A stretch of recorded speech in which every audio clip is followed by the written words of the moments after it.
ষষ্ঠ থেকে নবম শ্রেণীর প্রিয় শিক্ষার্থী বন্ধুরা, আসসালামু আলাইকুম। বিদ্যাবিলা ইউটিউব চ্যানেলে আপনাদেরকে স্বাগত।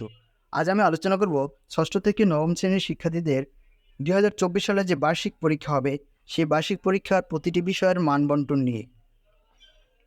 আমরা জানি যে বিগত কয়েকটি বছর আমাদের পরীক্ষা নিয়ে আমরা দুশ্চিন্তার মধ্যে থাকতাম।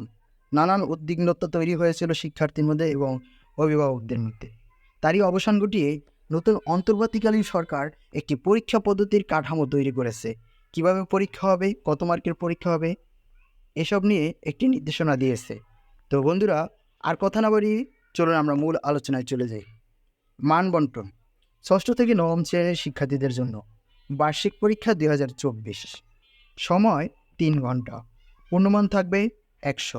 অর্থাৎ আমরা জানি যে আমাদের বর্তমান 10টি মোট বই আছে, অর্থাৎ মূল বিষয় 10টি।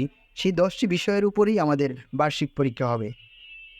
তো বার্ষিক পরীক্ষায় 1 নম্বরে বহু নির্বাচনী প্রশ্ন থাকবে 30টি। 30টি প্রশ্নেরই আমাদের উত্তর দিতে হবে।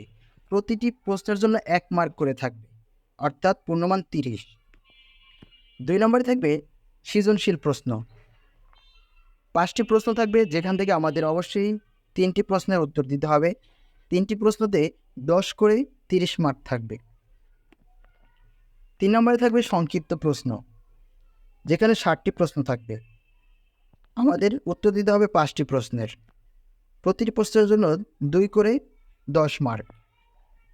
4 নম্বরে কাঠামোবদ্ধ রচনামূলক প্রশ্ন, যেখানে 3টি প্রশ্ন থাকবে, 2টি প্রশ্নেরও জবাব দিতে হবে এবং প্রতিটি প্রশ্নের জন্য 5 করে 2টি প্রশ্নের 10 মার্ক।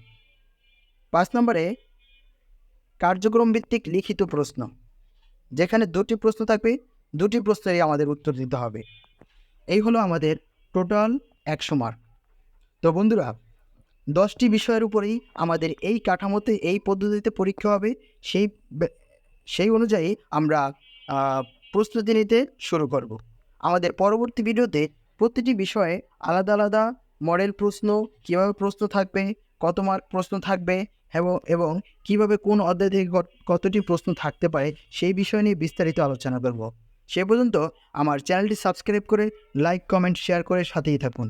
ধন্যবাদ।